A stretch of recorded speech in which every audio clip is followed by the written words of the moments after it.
UP में corona को रोकने के लिए रविवार से इसीलिए पूर्ण लॉकडाउन एक तरीके का रखने का ऐलान किया गया। तैयारी है कोरोना के चेन को तोड़ने की, लेकिन उन लोगों का क्या जो कोरोना से जूझ रहे हैं, जो अस्पतालों में बेड और ऑक्सीजन के लिए भटक रहे हैं।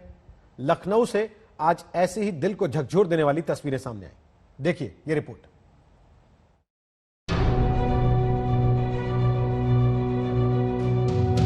हमारे बड़े भाई परसों एक्सपायर कर गए। एक भाई बेड पर पड़ा हुआ है, कोई इलाज नहीं हो रहा है हमारे भाई को, कोई इलाज नहीं हो रहा है, कोई इलाज नहीं हो रहा, कोई सुनने वाला नहीं है। यहाँ बेड नहीं है, एक ही बहाना बस बेड नहीं है हमारे पास, खाली नहीं है बेड। कोरोना के खिलाफ जंग में जिस यूपी मॉडल की दुहाई दी जा रही थी, जिसकी तारीफ के कसीदे पढ़े जा रहे थे, जिसकी मिसाल देकर दूसरे राज्यों को आईना दिखाया जा रहा था, उस यूपी की राजधानी लखनऊ का ये हाल है। हमारे बड़े भाई परसों एक्सपायर कर गए। एक भाई बेड पर पड़ा हुआ है, कोई इलाज नहीं हो रहा है हमारे भाई को।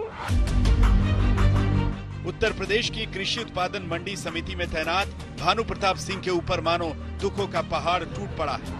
अपने कोरोना पॉजिटिव भाई को लेकर वो पिछले 3-4 दिनों से अस्पताल दर अस्पताल चक्कर काट रहे हैं। रेलवे अस्पताल, सिविल अस्पताल, मेडिकल कॉलेज, दर दर की ठोकरें खाई, हर जगह यही गुहार कि मेरे भाई को बचा लो।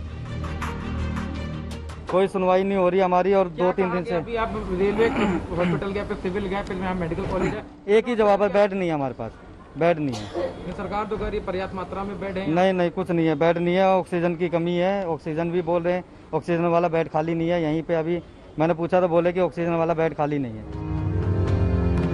न बेड है न ऑक्सीजन, मरीज जाएं तो जाएं कहाँ? सरकार सब कुछ दुरुस्त होने का दावा करती है, लेकिन इस दुखियारे भाई की बातों का क्या, जिसने कोरोना से जंग में परसों ही अपने भाई को खो दिया। कोविड-19 अपना शिकंजा दूसरे भाई पर भी कस चुका है। दुख, चिंता और बेबसी में अब आंसुओं का ही सहारा रह गया है, क्योंकि सिस्टम तो पहले ही साथ छोड़ चुका है। भानु जी को ये दिक्कत है, हमारे बड़े भाई परसों एक्सपायर कर गए। एक भाई बेड पर पड़ा हुआ है, कोई इलाज नहीं हो रहा है हमारे भाई को। मैं एपीसी कार्यालय में तैनात हूँ, कृषि उत्पादन आयुक्त के यहाँ। क्या दिक्कत हुई थी भाई को? कोरोना हो गया था। और दूसरे भाई को? उसको भी कोरोना हुआ है। तो इलाज नहीं हो रहा क्या? कोई इलाज नहीं हो रहा है, कोई इलाज नहीं हो रहा, कोई सुनने वाला नहीं है यहाँ। कोरोना की दूसरी लहर में मार यूपी पर कुछ ऐसी पड़ी कि शहर शहर में कोहराम मच गया है। और महामारी से सबसे बुरा हाल राजधानी लखनऊ का है, जहां अस्पताल कोरोना के मरीजों से भर चुके हैं और नए मरीज और उनके परिवार वाले दर बदर भटकने को मजबूर हैं। लखनऊ की जनता त्राही त्राही कर रही है कोरोना के संक्रमण से। हर तरफ एक ही आवाज आ रही है कि किसी भी तरीके से हमें बचा लो, क्योंकि लोगों को न सुविधाएं मिल रही हैं, न ऑक्सीजन मिल रही है, न वेंटिलेटर और न अस्पताल में भर्ती होने का रास्ता मिल रहा है।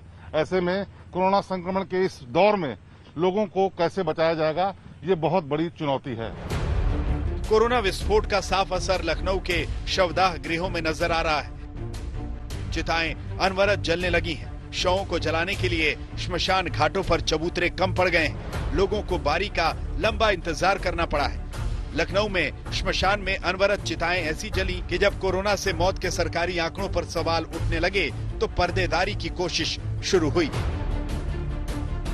सरकारी आंकड़े कहते हैं कि 24 घंटे में 104 लोगों की यूपी में मौत हुई, जिसमें उत्तर प्रदेश की राजधानी लखनऊ में ही 26 है। लेकिन आंकड़े दूसरी तरफ जमीन पर कुछ और ही नजर आते हैं।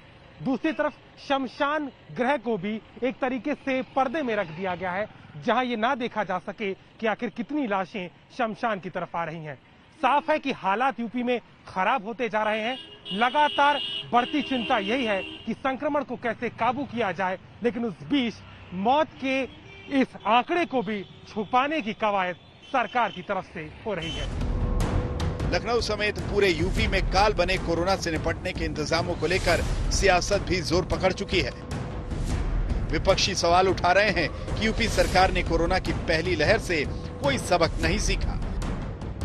जितना मेहनत भारतीय जनता पार्टी ने चुनाव में प्रचार में करती है, जितना खर्चा चुनाव प्रचार में करती है, जितना खर्चा अपने एडवर्टाइजिंग में करती है भारतीय जनता पार्टी, अगर इसका थोड़ा खर्चा इन्होंने करके अगर 1 साल के अंदर में हॉस्पिटल की व्यवस्था, वेंटिलेटर की व्यवस्था, ऑक्सीजन की व्यवस्था, एम्बुलेंस की व्यवस्था कर ली होती तो शायद 24 घंटे में 217 कोरोना के केसेस नहीं आते, कम से कम लोगों को राहत मिलती। जमीन पर हालात भयावह नजर आ रहे हैं। स्थिति वैसी नहीं है जैसा सरकारी स्तर पर दावा किया जा रहा है। अस्पतालों के बाहर मातम है तो श्मशानों में कभी ना ठंडे होने वाली आग की लपटें दिख रही हैं।